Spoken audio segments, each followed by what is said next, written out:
미라클 모닝 애청자 여러분 안녕하십니까? 지난 주간쯤 백상예술대상 시상식에서 대상을 받은 김혜자님의 대상 소감문이 인터넷에 많은 사람에게 감동을 준 기사를 보았습니다. 백상예술 시상식이란 일간 스포츠에서 주최하는 대한민국의 대표적인 종합예술상으로 1965년 1회를 시작으로 2019년 현재 55회까지 열렸다고 합니다. 상 이름은 1954년 한국일보를 창립한 장기영님의 호인 백상에서 따온 것이라고 합니다. 그 백상예술대상에서 눈이 부시게 드라마 대상을 수상한 배우 김혜자님의 대상 소감문. 저는 그 드라마를 본 적은 없습니다만 그 드라마 마지막 내레이션이라고 합니다. 소감문에서 김혜자 씨는 그것을 읽어주었습니다. 이날 김혜자는 혹시나 상을 타면 무슨 말을 할까 고민하다가 드라마 내레이션을 하기로 하고 혹시나 까먹을까봐 대본을 찢어왔다고 하면서 후회만 가득한 과거와 불안하기만 한 미래 때문에 지금을 망치지 마세요. 오늘을 살아가세요. 라는 드라마 마지막 회의 감동적인 내레이션을 떨리는 목소리로 읊었습니다. 객석에 있던 모든 이들은 기립박수로 화답했고 감동의 순간을 함께했습니다. 눈물을 보인 몇몇 배우들의 모습도 보였습니다. 지난 3월 종영했다고 하는데 눈이 부시게라는 이 드라마는 빛나는 청춘과 절절한 사랑, 애틋한 가족애와 여전히 뜨거운 우정까지 빼곡한 삶의 파노라마로 시청자들의 마음을 두드렸다고 합니다. 특히 마지막 회에 김혜자님의 엔딩 내레이션 참 감동적이었습니다. 제가 들을 때도 참 감동적이었습니다. 한번 들어보실까요? 내 삶은 때론 불행했고 때론 행복했습니다. 삶이 한낱 꿈에 불과한다지만 그럼에도 살아서 좋았습니다. 새벽에 쨍한 차가운 공기, 꽃이 피기 전 부는 달큰한 바람, 해질 무렵 우러나는 노을의 냄새, 어느 하루 눈부시지 않은 날이 없었습니다. 지금 삶이 힘든 당신, 이 세상에 태어난 이상 당신은 이 모든 걸 매일 누릴 자격이 있습니다. 대단하지 않은 하루가 지나고 또 별거 아닌 하루가 온다 해도 인생은 살 가치가 있습니다. 후회만 가득한 과거와 불안하기만 한 미래 때문에 지금을 망치지 마세요. 오늘을 살아가세요. 눈이 부시게. 당신은 그럴 자격이 있습니다.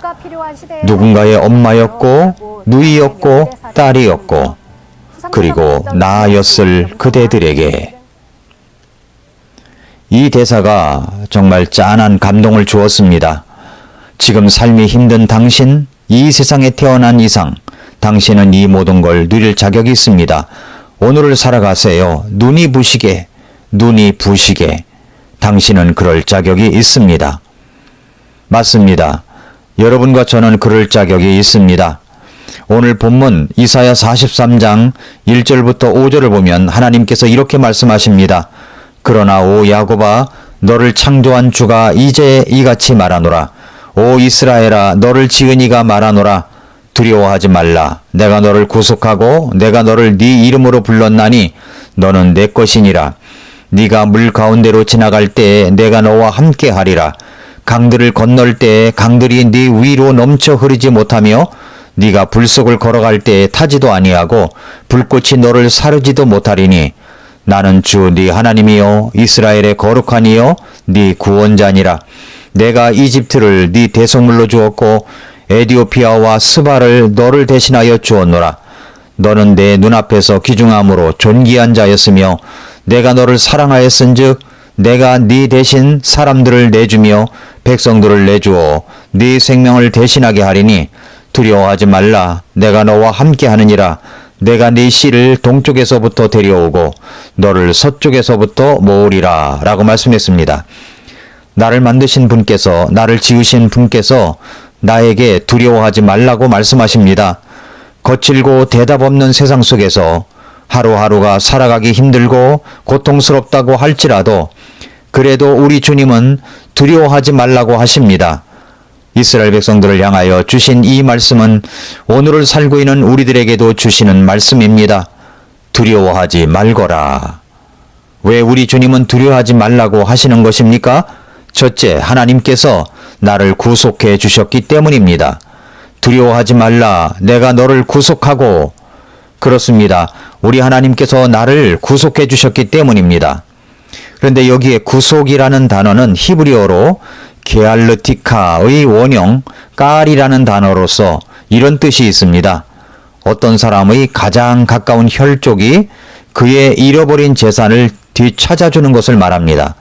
또 이 단어의 뜻은 노예 상태로부터 해방시켜주는 것을 말하고 또 그리고 그 기업을 보존하며 후손을 낳게 하여 영원히 그 가문의 이름을 잊게 해주는 것을 말하고 억울하게 살해된 자를 대신하여 원한을 갚아주는 것을 말합니다. 구속이라는 한 단어에 들어있는 의미들입니다. 또 이 단어에는 여러 사람이 한 사람을 도와주는 것이 아니라 단 한 사람이 그 책임을 진다는 것과 다른 하나는 도와주되 끝까지 완전하게 책임을 진다는 것입니다. 룻기에 보면 보아스가 룻에 대한 책임을 다하기 위하여 기업 물을 자로서 최선을 다하는 모습이 나옵니다. 바로 그런 역할을 전능하신 하나님께서 우리를 위하여 해 주셨다는 사실입니다. 이 구속이라는 단어, 히브리어로 깔이라는 이 단어는 다른 이방 종교에서는 찾아볼 수 없는 그런 단어입니다. 구속을 해준다고 할 때 자기 자신을 희생하면서까지 상대방을 구원해 준다는 의미가 들어 있습니다. 이것은 동족이거나 가까운 친족이 아니면 할 수 없는 것입니다. 이렇게 희생하여 나를 구속해 준다는 의미가 본문 속에 들어 있습니다. 이런 의미를 알고 다시 본문을 읽어보십시오. 두려워하지 말라. 내가 너를 구속하고. 이 말씀이 신약에 와서 우리를 구속하신 예수님을 말씀해 주시고 있습니다. 예수님이 나를 구속해 주셨습니다. 로마서 3장 23절 24절에서 모든 사람이 죄를 지어 하나님의 영광에 이르지 못하더니 그리스도 예수님 안에 있는 구속을 통해 하나님의 은혜로 값없이 의롭게 되었느니라 라고 말씀했습니다. 모든 사람이라는 말 속에는 저와 여러분이 들어갑니다. 그렇게 저와 여러분은 죄를 지은 죄인으로서 하나님의 영광에 이를 수 없는 사람이었습니다. 그런데 그리스도 예수님께서 나를 구속해 주심으로 하나님의 은혜로 값없이 의롭게 되었습니다. 고린도전서 1장 30절에서는 그러나 너희는 하나님에게서 나서 그리스도 예수님 안에 있고 예수님은 하나님에게서 나사 우리에게 지혜와 의와 성결과 구속이 되셨으니 라고 말씀을 했습니다.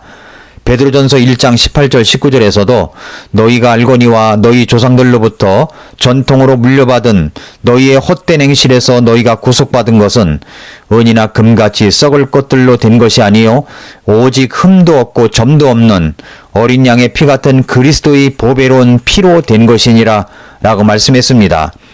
내가 구속받은 사람이 되었습니다. 그것은 내가 노력으로 된 것도 아니요 선행으로 된 것도 아니요 착하게 살았기 때문이 아닙니다. 바로 흠도 없고 점도 없는 어린 양의 피 같은 그리스도의 보배로운 피로 그렇게 되었습니다. 그렇기 때문에 두려워하지 마십시오. 어떤 모진 비바람과 눈보라가 몰아친다고 할지라도 떨지 마십시오. 당신은 예수님의 피 흘리신 희생으로 구속받은 사람이기 때문입니다. 둘째로 하나님께서 내 이름으로 나를 불러주시고 소유로 삼아주셨기 때문입니다. 이사야 43장 1절을 다시 보시면 그러나 오 야곱아 너를 창조한 주가 이제 이같이 말하노라. 오 이스라엘아 너를 지은 이가 말하노라. 두려워하지 말라. 내가 너를 구속하고 내가 너를 네 이름으로 불렀나니 너는 내 것이니라 라고 말씀을 했습니다. 이름을 짓고 부른다는 것은 그 대상에 대하여 특별한 관계와 특별한 사랑을 드러내는 것입니다. 오늘 본문은 야곱이라고 부르기도 하고 이스라엘이라고 부르기도 합니다. 야곱은 변화되기 전의 옛 이름입니다. 이스라엘은 하나님을 만나고 나서 하나님께서 그 이름을 다르게 지어주신 이름입니다. 아직도 나는 변화받기 이전의 생활과 구원받은 이후의 생활 속에서 옛 생활과 새 생활 속에서 왔다 갔다 하는 변화되지 못한 모습이 여전히 남아있지만 그런 나를 아시는 하나님께서 내 이름을 그대로 불러주십니다. 이전에 나를 사랑하시는 주님이시고 구원받은 이후에 나를 여전히 사랑하시는 주님이십니다. 그런 나를 우리 주님은 주님의 소유로 삼아 주셨습니다. 내가 너를 구속하고 내가 너를 네 이름으로 불렀나니 너는 내 것이니라. 나는 하나님의 것이기 때문에 하나님은 나를 위하여 어떻게 해 주십니까? 이사야 43장 2절부터 4절에 보니까 네가 물 가운데로 지나갈 때에 내가 너와 함께 하리라. 강들을 건널 때에 강들이 네 위로 넘쳐 흐르지 못하며 네가 불 속을 걸어갈 때에 타지도 아니하고 불꽃이 너를 사르지도 못하리니 나는 주 네 하나님이요 이스라엘의 거룩한 이요 네 구원자니라. 내가 이집트를 네 대성물로 주었고 에디오피아와 스바를 너를 대신하여 주었노라 라고 말씀을 했습니다. 하나님은 나를 그렇게 사랑하시고 함께 하십니다. 하나님이 함께 하신다면 어딘들 못 가겠습니까? 무엇인들 못 하겠습니까? 강들의 위험과 불 속의 위험이 있을지라도 주님은 나와 함께 하십니다. 하나님은 나의 하나님이시고 나의 구원자이시기 때문입니다. 예수님을 대성물로 주셨고 대신 죽게 하셨기 때문입니다. 사랑하는 애청자 여러분, 그러므로 오늘 하루가 대단하지 않게 느껴질지라도 또 별것 아닌 것 같은 하루가 또 온다고 할지라도 인생은 살 가치가 충분한 것입니다. 후회만 가득한 과거일지라도 내일을 알 수 없어 불안하다고 할지라도 여전히 우리 주님께서 나를 구속하셨고 함께 하신다는 사실을 잊지 마십시오. 그러니 오늘 하루를 눈부시게 살아가십시오. 여러분은 그럴 자격이 있습니다. 오늘도 미라클 모닝입니다.